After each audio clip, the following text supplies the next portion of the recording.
예수님께서 사망 권세 이기시고 살아셨다고 하는 것은 바로 주님의 탄생과 함께 우리 모두에게 기쁨이 아닐 수가 없습니다.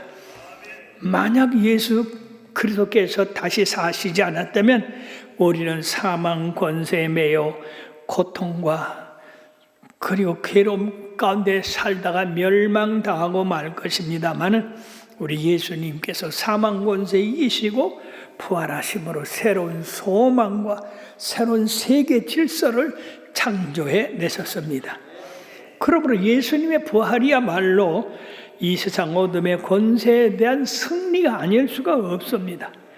저는 이 아침에 예수님의 부활에 어떤 승리를 가져오는가, 여기에 대해서 몇 가지로 말씀드리므로 여러분들의 생애가 주님의 부활과 함께 승리의 삶을 살게 되기를 주의 이름으로 축원합니다. 예수님의 부활은 첫째, 불의에 대한 의의 승리가 되겠습니다. 우리가 항상 궁금해하는 것이 있는데, 이것은 왜 이 세상에서 불의한 사람이 의로운 자를 이기는가? 왜 의로운 자는 손해를 보고 불의한 자는 이득을 보는가? 옛날 이스라엘의 하박국 선지자도 똑같은 의무를 가지고 하나님 앞에 여쭙습니다. 하박국서 1절 13절에 보면 하나님이여 어찌하여 거짓된 자들을 방관하시며 악인이 자기보다 의로운 사람을 삼키는데도 잠잠하시나이까? 우리 주님은 눈이 정결하셔서 악을 참아 보지 못하는데 어떻게 이 패역한 자들을 보고 계시느냐 하는 것입니다. 오늘날 우리도 왜 선하고 의로우신 예수님이 불의하고 추악한 사람들의 손에 넘어가 십자가에 달리시게 되었는가 하는 그런 의문을 제기하게 됩니다. 우리 주님 불의한 것이 없으셨습니다. 언제나 선하시고 착하시고 의로우셨습니다. 죄인을 영접하셔서 죄를 사하여 주셨으며 가난한 자에게 먹을 것을 주셨고 슬픈 자를 위로하셨고 눈물을 씻겨주셨으며 마음에 상처 입은 자들을 위로하셨고 각색 병으로 고통당하는 모든 자를 고치셨으며 죽은 자까지도 살려주셨습니다. 그가 한 일 가운데 거짓되거나 불의한 일을 찾아볼 수가 없습니다. 그럼에도 불구하고 왜 십자가에 예수님을 못 박았느냐? 요한복음 3장 19절 20절에 보면 그 정죄는 이것이 곧 빛이 세상에 왔으되 사람들이 자기 행위가 악함으로 빛보다 어둠을 더 사랑한 것이라. 사랑하는 여러분, 빛을 싫어하고 어둠을 더 좋아해서 빛 대신 예수님을 십자가에 못 박았다 하는 것입니다. 사람들이 악해서 선하고 착한 일보다는 악하고 불의한 일을 더 사랑했다는 것입니다. 이 세상 지금 돌아가는 걸 보아도 이상하게 선하고 착한 사람이 대접을 받는 게 아니라 악하고 불의한 사람들, 거짓 투성이, 그 사람들이 더 높임을 받고 존경받는 것은 참으로 아이러니한 일이 아닐 수가 없습니다. 예수님 빛이었기 때문에 어둠에 속한 이 바리새인들, 서기관들, 이 유대 지도자들이 그 빛으로 말미암아 자기들의 악한 일들이 비춰지니까 예수님을 죽임으로 말미암아 빛이 어두워지 자기들이 그 어둠 속에 보이지 않으니까 유대인들은 예수님이 의롭기 때문에 죽이려고 했던 것입니다. 사랑하는 여러분, 그러므로 말미암아 한동안 의인이신 우리 예수님이 십자가에 달리심으로 말미암아서 진리가 불의 가운데서 진 것처럼 보입니다. 예수님은 재판에서 사형 선고를 받게 되었고 그 무서운 십자가에 돌아가셨습니다. 가장 의롭고 거룩한 분, 아무 흠이 없고 점도 없는 분이 이처럼 불안당들에게 의해서 비참하게 돌아가셨으니 누가 예수님을 대신해서 그 의를 주장하여 나올 수가 있었겠습니까? 그러나 공의로우신 하나님께서 예수님이 무덤에 장사한 지 사흘 만에 예수 그리스도를 다시 살리셨습니다. 이 유대인들의 판결이 불의하다는 것을 정식으로 드러내셨던 겁니다. 하나님은 불의한 것을 용납하지 않으십니다. 그러므로 불의를 이기시고 의를 행하신 우리 예수님을 들으셨습니다. 그러므로 예수님의 부활은 불의에 대한 의의 승리가 되는 겁니다. 그러므로 의에 따라 살고자 하는 모든 사람들에게 용기를 불어넣어서 그들이 세상에서는 불의한 데 손해를 당한다 할지라도 언젠가 우리 주님이 이런 불의한 자들의 손에서 의로운 사랑하는 당신의 자녀들을 건지고 건지신다고 하는 그런 의미를 가져다 줍니다. 두 번째, 예수 그리스도의 부활은 증오에 대한 사랑의 승리다 하는 것입니다.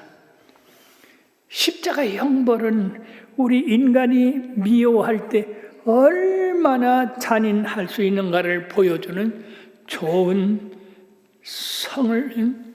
선례가 됩니다. 예수님 십자가에 못 박기 전에 예수님을 발로 차고 뺨을 때리고 턱수염을 뽑고 침을 뱉고 그리고 머리에 가신 면류관을 씌우고 그들은 채찍으로 사정없이 때렸습니다. 그런 후에 골고다로 끌고 가서 십자가에 못 박았던 겁니다. 머리에서 양손에서 양발에서 그리고 온몸에 피가 터져 나왔습니다. 인간으로서는 할 수 없는 그런 잔악한 일을 저지르고 말았습니다. 그럼에도 불구하고 예수님께서는 저들을 저주하지 아니하고 아버지여 저희를 사하여 주옵소서. 자기야 하는 것을 알지 못함이니이다 라고 기도했습니다. 용서를 빌었습니다. 이에 대해서 하나님은 예수 그리스도를 부활시킴으로 말미암아서 이들의 잔악한 일들, 악의 일들, 증오의 일들이 얼마나 잘못된 것인가 안가를 깨닫게 해주셨던 겁니다. 그러므로 이제까지 많은 죄인들이 예수님의 이 사랑을 깨닫고 변화되어서 의인이 되고 하나님의 영광이 된 사실을 많이 볼 수가 있습니다. 세 번째는 예수 그리스도의 부활은 불신에 대한 믿음의 승리입니다. 예수 그리스도께서 이 세상에 오신 목적은 온 인류를 구원하시기 위해서입니다. 하나님이 세상을 이처럼 사랑하사 독생자를 주셨으니 이는 저를 믿는 자마다 멸망치 않고 영생을 얻게 하려 함이라. 세상 사람들은 이런 구세주를 영접하지 아니했습니다. 그 예수님으로 말미암아 지은 바 되었으나 그 예수님을 알지 못했고 영접하지 않았습니다. 도리어 그가 하나님의 아들이라고 하는 것 때문에 핍박하고 욕했습니다. 영적인 눈이 멀고 귀가 먹어서 듣지 못하고 마음이 완악해서 깨닫지 못했던 겁니다. 이들이 믿지 않은 것으로 인해서 답답해진 예수님께서는 요한복음 14장 11절에 내가 아버지 안에 거하고 아버지께서 내 안에 계심을 믿으라. 그렇지 못하겠거든 행하는 그 일로 말미암아 나를 믿으라. 그렇습니다. 소경의 눈을 뜨게 하시고 귀머거리 귀를 열게 하시고 벙어리를 말하게 하시는 그 능력은 하나님의 아들만이 하실 수 있는 능력이요 인간은 할 수가 없는 것입니다. 우리 예수님이 행하신 그 일들이 얼마나 넘칩니까? 사도 요한은 요한 목음 끝절에 예수님의 행하신 일을 책으로 쓴다고 하면 이 세상에서 그 책을 두기가 감당치 못하겠다고 했습니다. 결국 이 유대인들의 불신은 자기의 구세주 예수 그리스도를 십자가에 못 박고 말았습니다. 얼마나 통탄 일이겠습니까? 주님을 따르던 많은 무리들도 그가 과연 하나님의 아들이었을까 하는 의문을 갖기도 했습니다. 왜냐하면 그의 죽음이 너무나 끔찍한 것이었기 때문에 그렇습니다. 그러나 예수님은 3일 만에 부활하셨어요. 이미 예수님께서 고통당하시기 전에 제자들에게 내가 예루살렘에 올라가 장로들과 대상들과 서기관들에게 많은 고난을 받고 죽임을 당하고 제3일에 살아나야 할 것을 제자들에게 비로소 나타나셨다고 했는데 바로 그 예언하신 말씀대로 3일 만에 부활하셨던 겁니다. 이걸로 미루어 볼 때에 예수님은 틀림없이 하나님의 아들이시라는 것과 그는 온 인류를 위해서 우리를 구속하신 구세주라는 것, 그 예수님의 교훈과 가르침, 행하신 모든 것은 진리라는 것, 그를 믿는 자는 모두 영생을 얻었다는 사실입니다. 그러므로 부활한 그를 믿지 않는 자에 대해서는 심판이요, 믿는 자들에 대해서는 큰 위로와 승리가 되는 줄 믿으시기를 바랍니다. 네 번째, 예수 그리스도의 부활은 사망에 대한 생명의 승리입니다. 이 세상에서 사망과 싸워 이긴 사람이 있습니까? 어느 누구도 없습니다. 어느 권세자도 어느 독재자도 사망 앞에는 다 썩어지고 맙니다. 그렇기 때문에 사망이 이르면 사람들이 두려워 떱니다. 어떤 부자가 죽음을 앞에 놓고 담당 의사를 붙들고 의사 선생님, 나의 생명을 살려주세요. 그럼 내 재산 절반이라도 드리겠습니다. 그때 의사는 그 회장의 말을 듣고, 회장님, 그것은 돈으로 살 수 있는 것이 아닙니다. 그러고 돌아서 가고 말았습니다. 그랬습니다. 어느 누구도 죽음을 이기고 승리한 사람 없고 죽음을 늦출 사람도 없습니다. 돈이 많다고 해서 그 돈으로 죽음을 막을 수도 없고, 권세가 높다고 해서 그 죽음을 가까이 못하게 할 수도 없고, 어느 누구도 죽음을 이길 수 없기 때문에 죽음이 올 때에 그 앞에서 굴복하고 마는 것입니다. 그뿐 아니라 이것 때문에 모든 사람은 슬픔과 고뇌를 당합니다. 죽음이 오면 삶의 질서를 파괴시키고 맙니다. 절망으로 몰아넣습니다. 이 죽음이야말로 인류의 가장 큰 원수입니다. 누가 이 사망의 손에서 우리를 건져낼 수 있을까요? 참된 평화와 행복을 줄 수 있는 분이 누굴까요? 오직 예수 그리스도밖에 없는 줄 믿으시길 바랍니다. 그분은 우리 죽음 대신에 사망을 당하셨고, 그 생명을 우리에게 주셨습니다. 주님께서 우리의 사망까지도 가져가시고 3일 만에 부활하셔서 누구든지 예수 믿으면 새 생명을 얻고 부활한다는 놀라운 진리를 우리들에게 가르쳐 주셨습니다.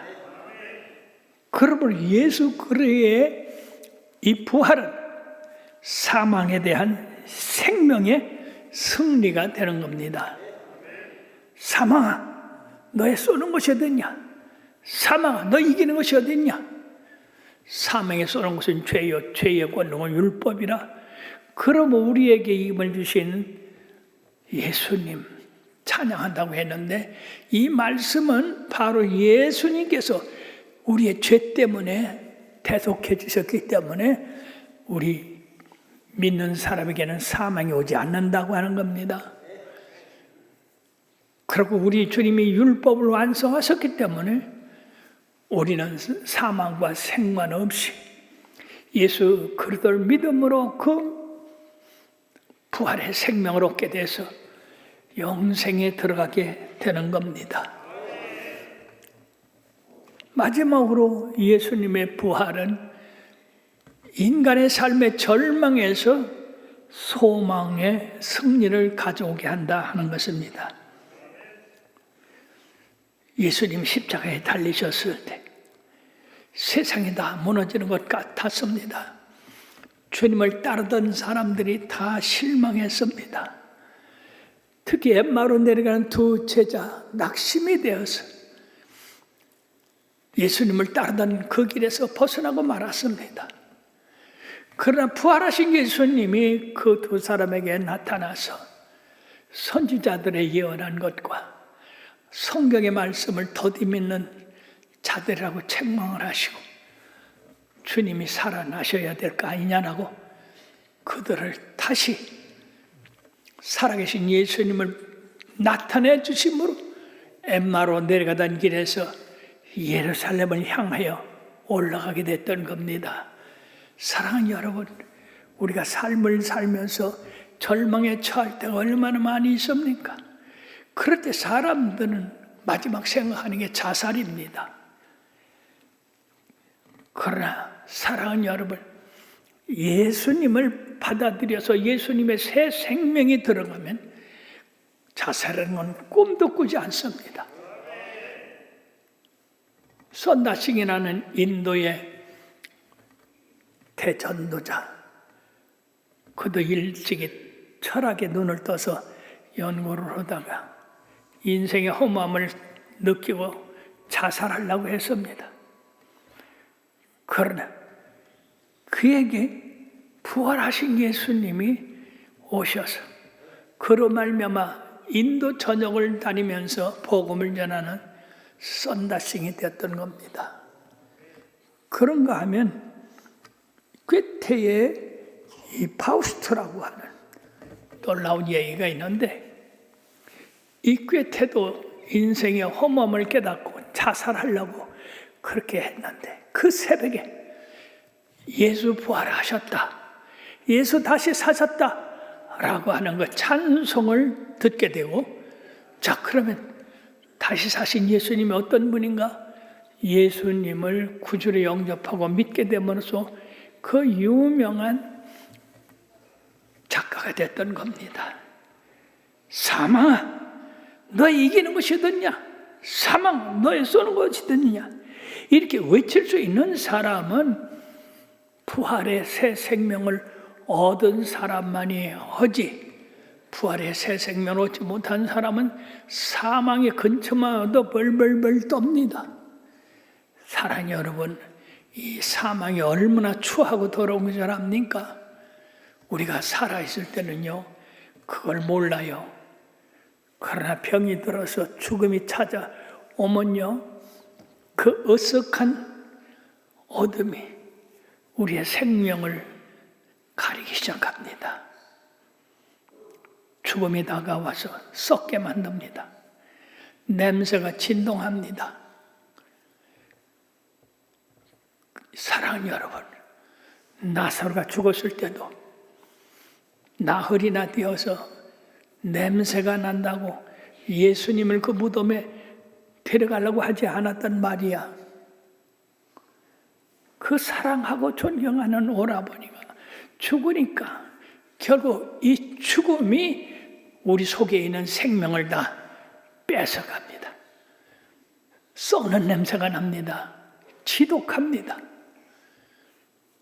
그러나 예수님이 그 무덤에 가서 무덤 문을 열고 죽어서 날이 되어 썩는 냄새가 온 무덤을 향하여 바깥까지 나오는 그곳에서 아버지 하나님 앞에 감사기도 드리고 그 무덤을 향하여 나사로야 나오라. 참 놀랍습니다. 여러분 병원에 가보신 적 있죠? 병든 사람 고치려고 얼마나 많은 약을 투입하고 주사 놓고 튜브를 꽂고 코에 귀에 심장에 어떻게 말할 수가 없어요. 우리 예수님은 그런 일을 하지 않았습니다. 그냥 말씀을 썩는 냄새나는 나사로 나오라고 말씀하니까 그냥 나사로가 벌떡 일어나서 뛰어나왔습니다. 사랑하는 여러분, 이것이 바로 예수님이 하나님의 아들이요 예수님이 사망에서 생명으로 옮긴 그 능력입니다. 그럼 사랑하는 여러분들이요, 예수님의 부활은 우리를 불의 가운데서 의롭게 살게 하시고 증오 가운데서 사랑으로 이기게 하시고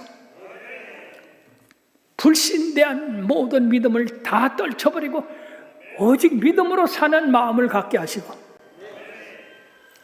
사망에서 생명을 얻는다는 이 마음을 갖고 어떤 절망 가운데서도 우리가 소망을 가지고 믿음의 생활을 하게 되는데, 그러므로 내 사랑하는 형제들아 견고하며 흔들리지 말며 주의 일에 더욱 힘쓰는 자들이 되라. 이는 너희 수고가 헛되지 않은 줄 알미라고 했습니다. 사랑하는 여러분, 지금 세상이 얼마나 불의 가운데 있습니까? 얼마나 혼돈 가운데 있습니까? 얼마나 인류가 하나님 앞서고 있지 않습니까? 이런 가운데 우리는 하나님의 말씀을 붙잡아야 돼요. 주군이 3일 만에 부활하셔서 우리를 저 영원한 나라로 이끌어 주시는 우리 주님을 의지해야 됩니다. 그러므로 그때는 썩을 것이 썩지 아니함을 있겠고 죽을 것이 다시 사는 역사가 있게 되겠고 약한 것이 강한 것으로 변화되어서 우리 주님의 부활의 형체를 입는다고 했습니다. 그러므로 내 사랑하는 형제들아, 흔들리지 말며, 요새 믿음들이 왜 이렇게 흔들립니까? 견고하며 큰 나무가 뿌리를 깊이 박듯이 흔들지 말고 더욱 그런 바람 때문에 주님의 일을 포기하거나 뒤돌아서지 말고 더욱 힘쓰라고 했습니다. 그러므로 사랑하는 여러분, 우리가 예수를 믿되 견고하며 흔들지 말며 더욱 힘쓰는 자들이 되는가 한번 살펴봅시다. 아무것도 하는 일에 너무 잘 흔들립니다. 이 말 한마디에 흔들립니다. 그러므로 예수 그리스도 안에서 예수님이 십자가를 지고 부활하실 그 날을 기다리면서 묵묵히 고난을 당하신 것처럼 우리 예수 그리스도를 믿는 믿음에서 어떤 일을 당한지 할지라도 흔들지 말고 견고해서 계속해서 우리가 하던 하나님의 일을 계속해야 될 줄 믿습니다. 어리석은 사람들은 자주 흔들립니다. 뿌리가 뽑힙니다. 그러나 믿음이 견고한 자들을 예수님이 십자가를 지실 때 부활의 그날을 바라보고 참고 견디고, 그래서 부활하셔서 의가 이기게 하시고 생명이 이기게 하시고 영원한 우리들에게 생명을 주셔서 흘러지 않게 하시는 그 주님 바라보고 끝까지 승리하시기를 주의 이름으로 축원합니다. 기도합시다.